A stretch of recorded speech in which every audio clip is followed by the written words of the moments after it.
when we have a sequence of real numbers, we can always think about the convergence of the sequence as obviously n goes to infinity.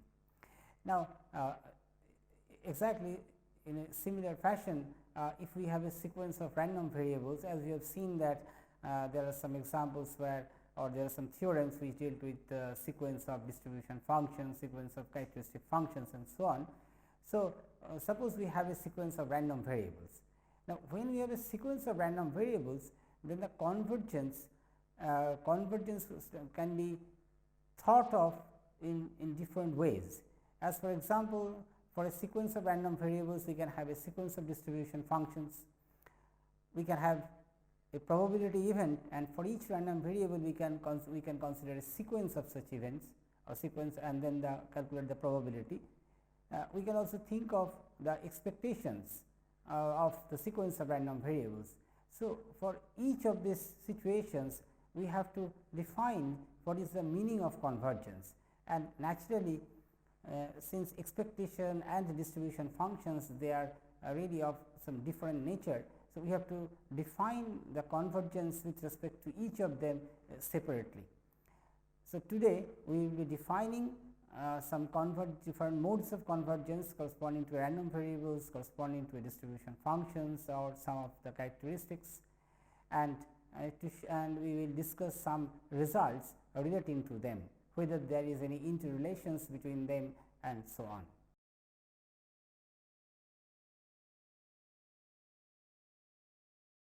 Let us first define a few types of convergence relating to a sequence of random variables. The first one is convergence in distribution. So, the definition goes like this: a sequence x n of random variables converges to a random variable x in distribution if f n x, that is the sequence of distribution functions corresponding to the sequence of random variables, this converges to capital F, that is capital F x, that is the distribution function of the random variable x at every point x, which is a continuity point of f, where f n and f is defined, I have just mentioned. So, this convergence is basically with respect to the convergence of the sequence of distribution functions. That means, we are interested to know whether a sequence of distribution functions converges to another distribution function, that means, for which we can define a random variable. Now, one important point we should note that it is enough to consider this convergence only at the continuity points of the final distribution or the limiting distribution function. We usually write that x n converges to x weakly, that is why the W, or x n converges to x in distribution, that is D, or x n converges to x in log. Another type of convergence that comes immediately, which is called convergence in probability. So, a sequence x n of random variables converges in probability to a random variable x if probability of this event, probability of the event that modulus of x n minus x greater than epsilon, this probability should be very small, that is goes to 0 as n goes to infinity for every epsilon greater than 0. Obviously, epsilon should be taken to be very small. That means, as n goes to infinity, there is basically no difference between the probability of the outcomes of these two random variables, that is x n and x. So, we write x n converges to x in probability, that is P. Now, this theorem states whether there exists any relationship between this convergence in probability and convergence in distribution. So, one such, the first theorem in this direction is x n converges to x in probability, that will always imply that x n converges to x in distribution. So, naturally the question will arise that whether the reverse is true. That means, is it true that when x n converges to x in distribution, does this necessarily imply that x n converges to x in P? Answer is not really yes, but there is some situation, there are some situations where we can get this, where the answer would be yes. That means, the one situation is if x is a constant, that means x is a degenerate random variable, that means probability x equals to c is equals to 1, then this convergence in distribution, that is that means x n converges to c in distribution will always imply that x n converges to c in probability. So, let us consider the proof, at least brief outline of the proof. We start with the concept of with the given condition of convergence in probability, that means probability mod x n minus x less greater than equals to epsilon goes to 0 as n goes to infinity for every epsilon greater than 0. Now, consider one x which is a continuity point of f, that means which belongs to the set of continuity points of f. Then we are interested to see whether the sequence of distribution functions corresponding to x n converges to a distribution function of a random variable. So, naturally we start with the distribution function corresponding to x n, and that means we start with probability x n less than equals to small x. This is nothing, actually this is nothing but f n x. Now, suppose this is the event A and we introduce another event B. So, we can write probability of A equals to probability of A intersection B plus probability of A intersection B complement. So, suppose our event B is defined as x capital X less than equals to x plus epsilon. So, naturally B complement will be x greater than x plus epsilon. So, we can get immediately probability x n less than equals to x equals to probability x n less than equals to small x comma capital X less than equals to x plus epsilon, that is intersection of these two events, plus probability x n less than equals to small x comma x greater than x plus epsilon, which is the B complement I have mentioned. So, from here just a little bit of manipulation and noting the fact that we can always write this event probability x n less than equals to x comma x less than equals to x plus epsilon is less than equals to probability x less than equals to x plus epsilon, because we know that A intersection B is a subset of B, and hence probability of A intersection B is less than equals to probability of B. So, from here we can immediately get probability x n less than equals to x minus probability capital X less than equals to x plus epsilon, which is less than equals to probability mod of x n minus x greater than epsilon. This event comes from the previous line, that is from the event probability x n less than equals to x comma x greater than x plus epsilon. Now, the last term, that is probability mod x n minus x greater than epsilon, this goes to 0, because we know that the given condition says that x n converges in probability to x. So, this goes to 0 as n goes to infinity. Now, if we take the lim sup over n, then lim sup of f n x minus f of x plus epsilon. Naturally, f of x plus epsilon has no n involved in this expression. So, this less than equals to 0 implies lim sup of f n less than equals to f of x plus epsilon. Now, proceeding exactly similarly, as n goes to infinity, we can again get probability x less than equals to small x minus epsilon minus probability capital X n less than equals to small x. This actually gives us the f n x less than equals to, again we get probability mod x n minus x greater than epsilon, which goes to 0. Now, if we take the lim inf on both sides and noting the fact that probability x less than equals to x plus x minus epsilon is basically independent of n, we can immediately say that lim inf of f n x greater than equals to f of x minus epsilon. Now, two important things that we should note: we have taken x as the continuity point of f and epsilon is arbitrary. So, limit of epsilon goes to 0, limit of f of x minus epsilon is exactly equals to limit epsilon goes to 0 f of x plus epsilon, which is nothing but f x, because x is a continuity point of f.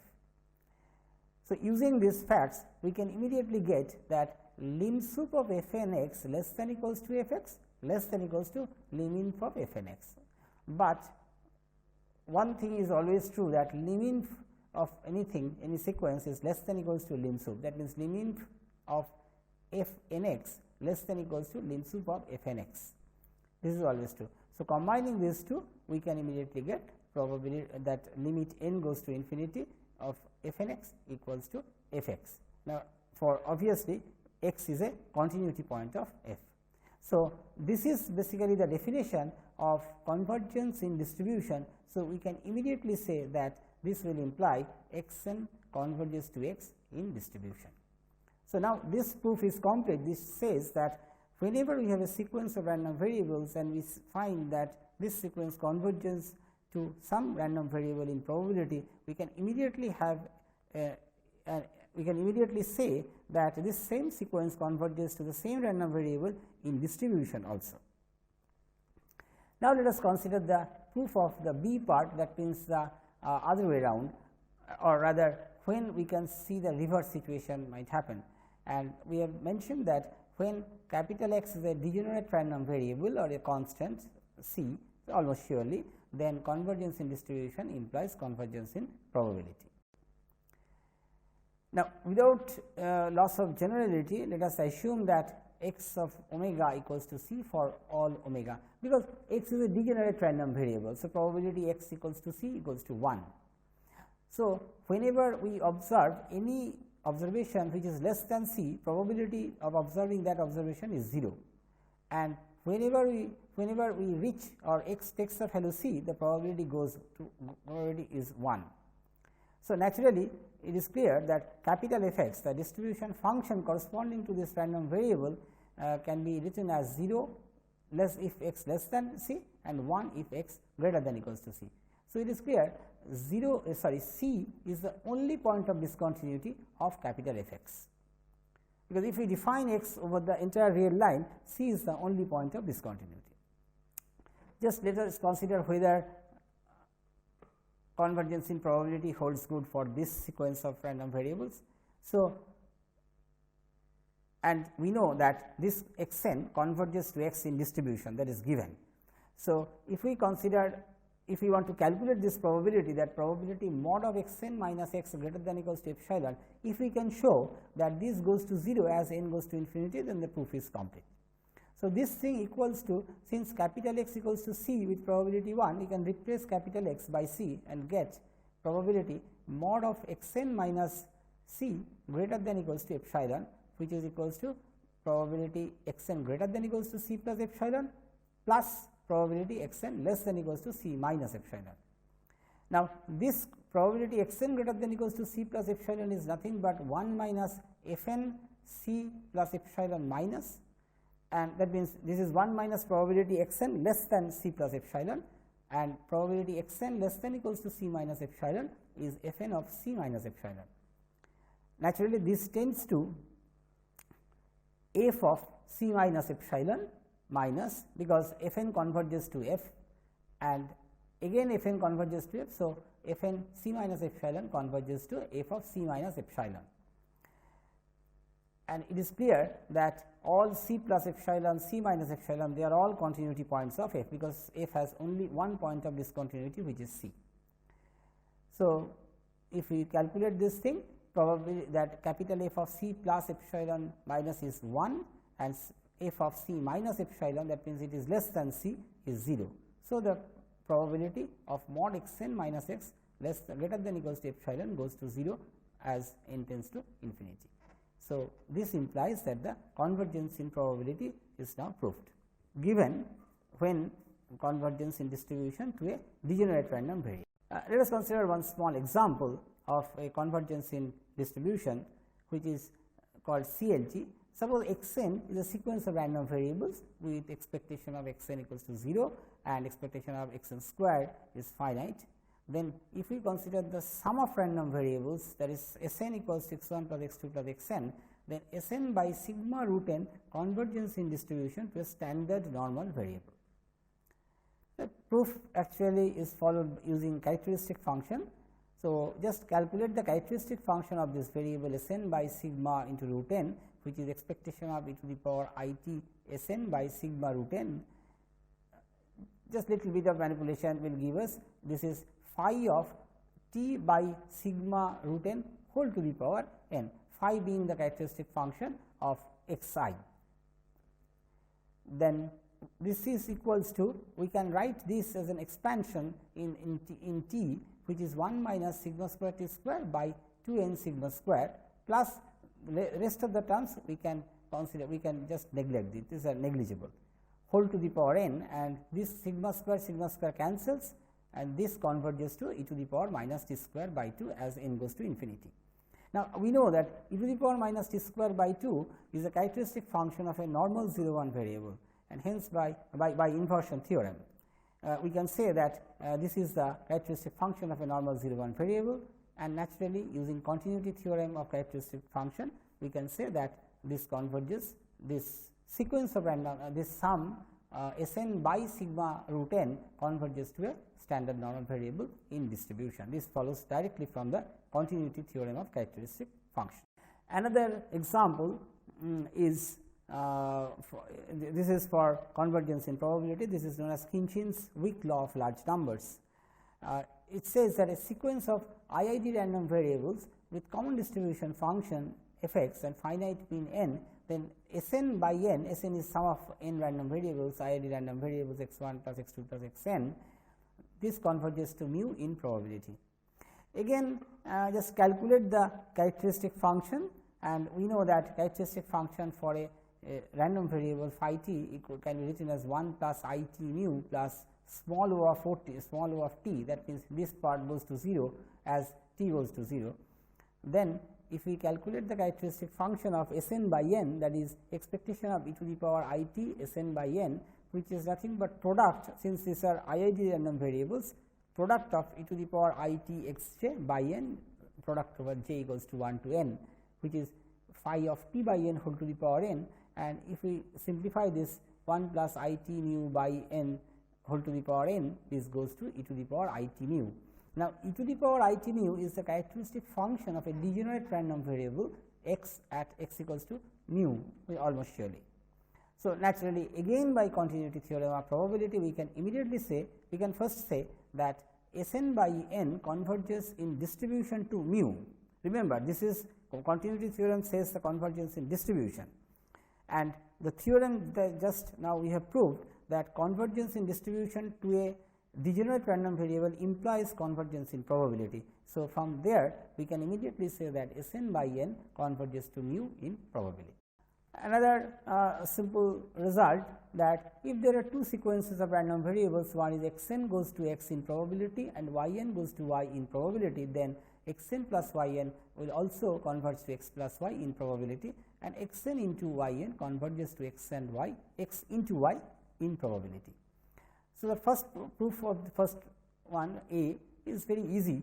Just calculate the probability mod of x n plus y n minus x plus y greater than equals to epsilon, which is less than equals to probability mod of x n minus x greater than equals to epsilon by 2 plus probability mod y n minus y greater than equals to epsilon by 2.